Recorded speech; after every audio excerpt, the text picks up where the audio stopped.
ত্রিপুরা রাজ্যের চাকরি প্রত্যাশী ভাই বোনদের জন্য আরেকটা গুড নিউজ বেরিয়েছে। গত 2-3 মাস আগেই মন্ত্রিসভায় সিদ্ধান্ত হয়েছিল বেশ কিছু পোস্টে নতুন নিয়োগ হবে, পদ ক্রিয়েশন করা হয়েছিল এবং ফিনিউ আপের সিদ্ধান্ত হয়েছিল। সেই পোস্টগুলোতে কিন্তু নিয়োগের অ্যাডভার্টাইজমেন্ট বেরিয়ে গেছে, অর্থাৎ মন্ত্রিসভার সিদ্ধান্ত মানে ধীরে ধীরে বাস্তবে রূপ নিচ্ছে। টোটাল 200+ ভ্যাকেন্সির উপরে এখানে আছে। গ্রুপ সি ক্যাটাগরিতে যেরকম ভ্যাকেন্সি আছে, এখন গ্রুপ বি তোমার গ্যাজেটেড পোস্টের ভ্যাকেন্সিও আছে। তোমাদের কোয়ালিফিকেশন যোগ্যতা যেটা চাওয়া হয়েছে পার্টিকুলার বিভাগ থেকে, তোমাদের গ্র্যাজুয়েশন থাকতে হবে অথবা ডিপ্লোমা থাকলে তোমরা অ্যাপ্লাই করতে পারবে। ন্যূনতম স্যালারি 48,000 ধার্য করা হয়েছে। ম্যাক্সিমাম যে স্যালারি স্ট্রাকচারটা নির্ধারিত করা হয়েছে প্রায় 70,000-এর কাছাকাছি ম্যাক্সিমাম স্যালারি স্ট্রাকচার নির্ধারণ করা হয়েছে। সবার জন্য দারুণ একটা সুযোগ। 4200 গেট পে, 4600 গেট পে, এমনকি 4800 গেট পেতেও কিন্তু আজকে ডেটে খুব সুন্দর সুন্দর জব ভ্যাকেন্সি বেরিয়েছে। আর সবচেয়ে ভালো কথা কি, সবগুলি রেগুলার পোস্টে টিপিএসসির মাধ্যমে নিয়োগের ভ্যাকেন্সি বেরিয়েছে, অর্থাৎ চাকরির স্বচ্ছতা যেটা মেনটেন করছে গভর্নমেন্ট, সেই স্বচ্ছতার পথে এগোচ্ছে এবং অনেকদিন যাবতীয় আমরা এই ধরনের ভ্যাকেন্সির জন্য ওয়েট করছি। তোমাদের জন্য কিন্তু একটা খুব ভালো একটা অপরচুনিটি। এখন আমরা ডিটেলস ভ্যাকেন্সিগুলো দেখে নেব। টোটাল 2টা জব নোটিফিকেশন বেরিয়েছে। সবচেয়ে প্রথম জব নোটিফিকেশনটা আমরা দেখে নেব, যেটা গ্রামীণ দপ্তর থেকে বেরিয়েছে। আর দ্বিতীয় জব নোটিফিকেশনটা আমরা পরে দেখে নেব, যেটা রেভিনিউ বা ফরেস্ট ডিপার্টমেন্টের যে জব নোটিফিকেশন বেরিয়েছে। প্রথম গ্রামীণ দপ্তরের ভ্যাকেন্সিটা আমরা দেখে নিচ্ছি। Tripura public service commission advertisement 8/2025। Online application are invited for the bona fide citizen of India. Recruitment for the post of junior engineer grade 1, grade 2, civil engineer and rural development department, government of Tripura through combined competitive examination rule 2022. Detail of the post below. এখানে graduation ক্যাটাগরিতে vacancy বেরিয়েছে, diploma ক্যাটাগরিতে vacancy বেরিয়েছে, group B ক্যাটাগরিতে vacancy বেরিয়েছে এবং group C ক্যাটাগরিতে vacancy বেরিয়েছে। প্রথম গ্রুপ বি ক্যাটাগরিতে যে ভ্যাকেন্সিগুলো বেরিয়েছে সেগুলো আমরা দেখে নিচ্ছি। Name of the post junior engineer grade 1, degree civil, অর্থাৎ সিভিল ইঞ্জিনিয়ার ভাই বোনদের জন্য দারুণ সুযোগ, বিশেষ করে যারা সিভিলে ডিপ্লোমা বা ডিগ্রি করে বসে আছে। Gazetted post equivalent to TES grade 5A, 47,600 initial তোমার বেসিক দেওয়া হবে, তার সাথে 30% তোমার দিয়ে যোগ হবে। সব কিছু মিলে তোমার ইনিশিয়াল যে স্যালারিটা প্রায় 65,000-70,000 টাকা পাই ইনিশিয়াল তোমাদের স্যালারি পৌঁছে যাবে। এখানে তোমাদের গেট পে যেটা বলা হয়, আমাদের 4800 গেট পে ওয়াইজ এই স্যালারি স্ট্রাকচার নির্ধারিত করা হয়েছে লেভেল 13। এবং এই যে গ্যাজেটেড পোস্ট টোটাল ভ্যাকেন্সি বেরিয়েছে 105খানা।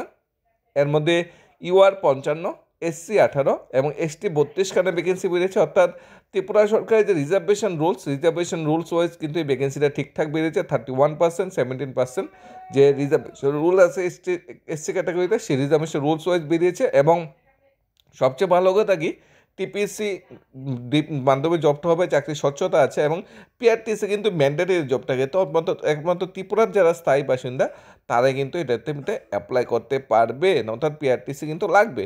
এখানে যারা জুনিয়র ইঞ্জিনিয়ার তোমাদের গ্রেড 1 এটা যেটা ডিগ্রি পোস্টে অ্যাপ্লাই করতে চায়, এর মধ্যে 105টার মধ্যে ওমেনদের জন্য 36টা রিজার্ভ করা আছে, ইউআরএ 19টা, এসটি 11টা এবং এসসি 6টা পোস্ট রিজার্ভেশন করা আছে।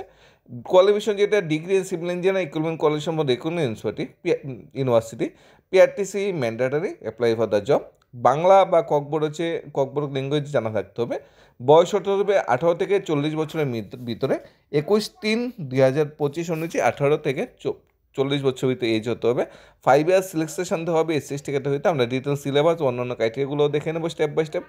এরপরে যেটা তোমাদের সিভিল ইঞ্জিনিয়ার বেরিয়েছে গ্রুপ সি ক্যাটাগরিতে, ডিপ্লোমা লেভেলে যে ভ্যাকেন্সিটা বেরিয়েছে সেটাও আমরা দেখে নিচ্ছি। টোটাল ভ্যাকেন্সি বেরিয়েছে 93খানা। এর মধ্যে আমাদের ইউআর 28, এসসি 16 এবং এসটি ক্যাটাগরিতে ভ্যাকেন্সি বেরিয়েছে 29খানা। এখানে যে ভ্যাকেন্সিগুলো বেরিয়েছে 93খানা। ইনিশিয়াল স্যালারি তোমার 14,700 বেসিক দেওয়া হবে, তার সাথে 30% দিয়ে 3,000 টাকা তোমাদের দেওয়া হবে হাউস অ্যান্ড অ্যালাউন্স, তাছাড়া মেডিকেল দেবে 500 আর 275 টাকা সি এর মতো দেওয়া হবে। গ্রুপ যেটা বি ক্যাটাগরিতে যে ভ্যাকেন্সি বেরিয়েছে গ্রুপ বি ক্যাটাগরিতে, সেই ভ্যাকেন্সিতে কিন্তু তোমাদের মেডিকেল অ্যালাউন্স কিন্তু নেই, মেডিকেল রিইম্বার্সমেন্ট আছে। আর গ্রুপ সি ক্যাটাগরিতে যে ভ্যাকেন্সি বেরিয়েছে এটা কিন্তু 500 টাকা করে মেডিকেল অ্যালাউন্স আছে। টোটাল 93খানা ভ্যাকেন্সি বেরিয়েছে। এর মধ্যে ওমেনদের জন্য 32টা রিজার্ভেশন করা আছে, ইউআর 16টা, এসটি 10টা এবং এসসি 6টা। হরিজন্টাল ক্যাটাগরিতে কিন্তু ভ্যাকেন্সিগুলো বেরিয়েছে ওমেনদের জন্য। অর্থাৎ টোটাল যে 32টা পোস্ট ওমেনদের জন্য রিজার্ভেশন করা আছে, 32 জন ওমেন ক্যাটাগরি কেন্দ্রে চাকরি পাবে এরকম নয়। যদি নাম্বার ভালো থাকে 32 জনের জায়গায় 50 জনও হতে পারে, কিন্তু মিনিমাম 32 জন, ম্যাক্সিমাম কিন্তু কোনো লিমিট নেই। বলা হয়েছে ডিপ্লোমা থাকতে হবে সিভিল ইঞ্জিনিয়ারিং ব্রাঞ্চ থেকে, ইকুইভ্যালেন্ট কোয়ালিফিকেশন, অর্থাৎ ডিপ্লোমা যারা আছে তারাই অ্যাপ্লাই করতে পারবে। ডিগ্রিতে কিন্তু দ্বিতীয় পোস্টের জন্য কেউ অ্যাপ্লাই করতে পারবে না। নলেজ থাকতে হবে বাংলা বা বোর্ডকে 31/3/2025 অনুযায়ী, বয়স ম্যাক্সিমাম 40 ইয়ার্স হতে হবে। টোটাল আর categorise number of vacancy subject increase decrease হতেই পারে। এখানে পিএইচ বা এক্সারভিসমেন্ট ক্রাইটেরিয়া কিন্তু ভাগ করে দেওয়া আছে। ভিজিট করতে হলে হচ্ছে টিপিএসসি অফিসিয়াল ওয়েবসাইটে। এখানে লাস্ট ডেট অনলাইন অ্যাপ্লিকেশন যেটা বলা হয়েছে 31/3/2025 অ্যাপ্লাই করে নিতে হবে, অর্থাৎ 2025-এর 31 মার্চের ভিতরে অ্যাপ্লাই করে নিতে হবে। প্রিলিমিনারি এক্সামিনেশন হবে প্রথম সিলেকশন প্রসেসে 100 মার্কসের প্রিলিমিনারি এক্সামিনেশনে মিনিমাম 40% মার্কস ইউআর আর 30% মার্কস এসটি ক্যাটাগরিতে পেতে হবে। তারপর যদি তোমরা কোয়ালিফাই করতে পারো তোমাদের মেন এক্সামিনেশনের জন্য মেরিট লিস্ট দেওয়া হবে। মেন এক্সামিনেশনে 500 মার্কস থাকবে, 500 মার্কসের ভিতরে তোমার 40% মার্কস ইউআর, 30% মার্কস তোমার এসটি ক্যাটাগরিতে থাকতে হবে।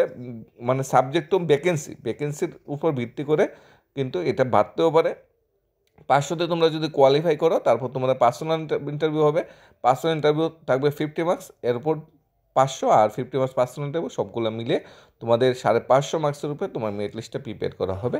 100 মার্কসের প্রিলিমিনারি এক্সাম যেটা হবে, এখানে ইংলিশ কম্পোজিশন থেকে থাকবে 10 marks, general knowledge current affairs যেটা আছে লোকাল ন্যাশনাল ইন্টারন্যাশনাল ইম্পর্টেন্স থেকে থাকবে 10 মার্কস, আর ইঞ্জিনিয়ারিং লেভেল থেকে থাকবে 80 মার্কস। টোটাল 100 মার্কসের হবে। 100 মার্কসের উপর তো ভিত্তি করে তোমাদের যে মার্কস ডিস্ট্রিবিউটর সেটা হবে। এরপর তোমরা যে মার্কস পাবে প্রথম 100তে প্রিলিমিনারিতে, তার উপর ভিত্তি করে ফাইনাল মেরিট লিস্ট প্রিপেয়ার হবে। এরপর তোমাদের হবে মেইন এক্সামিনেশনের পরে হবে তোমাদের মানে ইন্টারভিউ।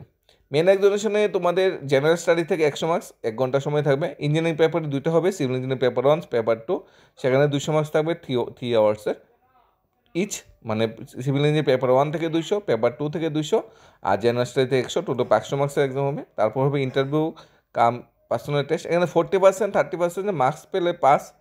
সেখানে কিন্তু নাম্বার অফ পোস্ট উপর নির্ভর করছে। যেরকম 3টা পোস্টের জন্য টোটাল 9 জন ক্যান্ডিডেট সিলেক্ট করা হবে, অর্থাৎ ফাইনাল তোমাদের যে রিটেনের পরে যে ইন্টারভিউর জন্য সিলেকশন যেটা হবে সেটা হবে তোমার 100খানা পোস্টের জন্য 300 জনকে রিটেন এক্সামিনেশন পাস করানো হবে। রিটেন এক্সামিনেশন মেরিট লিস্টে স্থান দেওয়া হবে। অর্থাৎ তোমাদের 40% মার্কস পেয়ে অনেকে চান্স নাও পেতে পারো, যদি নাম্বার অফ ক্যান্ডিডেটের সংখ্যা যদি বেশি হয়, যারা বেশি মার্কস পেয়ে থাকে। এখানে অনলাইন অ্যাপ্লিকেশনের যে পোর্টাল 24 ফেব্রুয়ারি থেকে খুলে যাবে, 21 মার্চের ভিতরে অ্যাপ্লাই করতে হবে। প্রায় 1 মাস তোমাদের কাছে সময় থাকবে অনলাইন অ্যাপ্লিকেশন করতে। ফিস লাগবে 350 টাকা তোমাদের গেজেটেড পোস্টার জন্য বি ক্যাটাগরিতে, আর 250 টাকা ফিমেলদের জন্য, আর নন গেজেটেড গ্রুপ সি ক্যাটাগরিতে যেটা 200 টাকা লাগবে ফিস তোমাদের গেজেটেড জেনারেল স্টুডেন্টের জন্য, আর 150 টাকা ফিস লাগবে তোমার এসসি এসটি ক্যাটাগরি বা বিপিএল হোল্ডারদের জন্য। ফিসটা একটু কম ধার্য করা হয়েছে, দুইটা ক্ষেত্রে 100 টাকা কম ফি ধার্য করা হয়েছে। এখানে যে তোমাদের সিলেবাস স্ট্রাকচারটা বা যেটা বলা হয়েছে কম্পিউটার এক্সামের সিলেবাস স্ট্রাকচারটা এখানে দেওয়া আছে। ডিটেলস সিলেবাসটা তোমরা ডাউনলোড করে দেখে নিতে পারো। আমরা জাস্ট এখানে কিছু আলোচনা করছি। প্রিলিমিনারি এক্সামের জন্য যে 100 মার্কস থাকবে, মেন এক্সামের জন্য যে মার্কসটা থাকবে, সেই সিলেবাস স্ট্রাকচারটা এখানে দেওয়া আছে।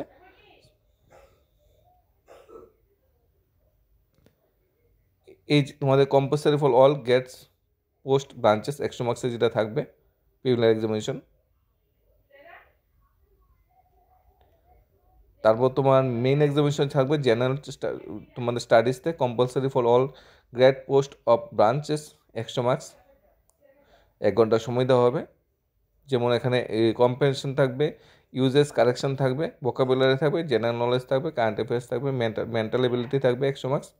ইঞ্জিনিয়ারিং পেপার 1 পেপার 2 দুইটাই থাকবে, 3 ঘন্টা সময় দেওয়া হবে 200 মার্কসের জন্য। টপিক যেমন 50 question 6 marks each, for answer the restrict to 40 word 90 marks, 40 multiple choice question 2 marks each 80 marks, আর 5 নিউমেরিক্যাল কোয়েশ্চেন থাকবে 30, 200 মার্কস এখানে হবে। তোমাদের পেপার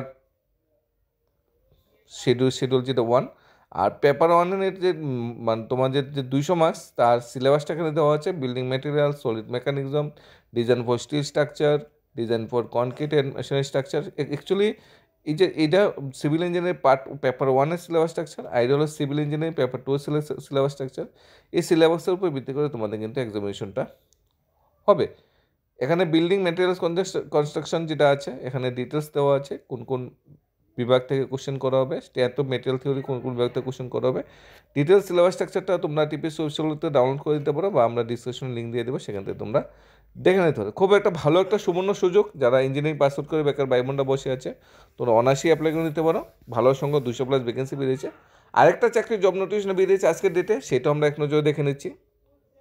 সেটা বেরিয়েছে জুনিয়র ফরেন্সিক ডিজিটাল অ্যানালাইসিস নিয়োগ করা হবে সাইবার ফরেন্সিক ডিপার্টমেন্টে, gazetted forensic science laboratory home department, অর্থাৎ তোমাদের হোম ডিপার্টমেন্টের আন্ডারে তোমাদের জুনিয়র ফরেন্সিক ডিজিটাল অ্যানালাইসিস নিয়োগ করা হবে। 2টা পোস্ট বেরিয়েছে, ইউআর জন্য একটা, এসটি গ্রেডেতে একটা। তোমাদের গেট পে 46 রাখা হয়েছে, গেজেটেড পোস্ট কিন্তু।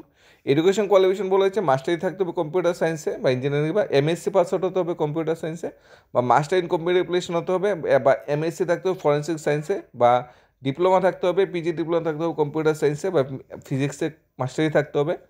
50% মার্কস মিনিমাম থাকতে হবে। বেঙ্গলি বা ককবরকে তোমার ল্যাঙ্গুয়েজ জানা থাকতে হবে। 18 থেকে 40 বছরের ভিতরে তোমার এজ হতে হবে।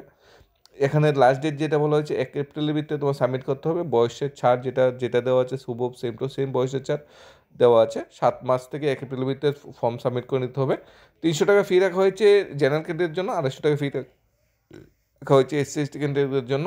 খুব ভালো একটা সুযোগ, যারা এমএসসি কম্পিউটারে এমএসসি বা মাস্টার কম্পিউটার সায়েন্সে এমএসসি পাস আউট করে বসে আছে, বা যারা ফরেন্সিক সায়েন্স বা কম্পিউটার অ্যাপ্লিকেশনে পিজি ডিপ্লোমা করে বসে আছে, দারুণ একটা সুযোগ।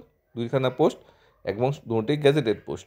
তাহলে আজকে দেখছে টিপিএসের অধীনে 2টা ক্যাটাগরিতে ভ্যাকেন্সি বেরিয়েছে, একটা ইঞ্জিনিয়ারিং ক্যাটাগরিতে, একটা জুনিয়র ফরেন্সিক ডিজিটাল অ্যানালিসিসে। 2টা পোস্টই গ্যাজেটেড পোস্ট এবং একটা পোস্ট হলো গ্রুপ সি ক্যাটাগরিতে পোস্ট। তোমাদের কোয়ালিফিকেশন যোগ্যতা তুমি দেখে নেবে যে কোন টপটা তোমার জন্য সুইটেবল এবং কোনটা তুমি অ্যাপ্লিকেশন করতে পারবে। বিশেষ করে সিভিল ইঞ্জিনিয়ারিং পাস আউট বেকার ভাই বোনদের জন্য দারুণ একটা সুযোগ নিয়ে এসেছে আমাদের ত্রিপুরা সরকার, যে ত্রিপুরা সরকারের অধীনে যারা সিভিল ইঞ্জিনিয়ারিং বিভাগে পাস করে চাকরি করতে চায় তারা এই ধরনের অপরচুনিটিটা কোনোভাবেই মিস করবে না। কোনো কুইরি বা ডাউট থাকলে অবশ্যই জানাবে। ধন্যবাদ সবাইকে। Studies of Tripura YouTube channel.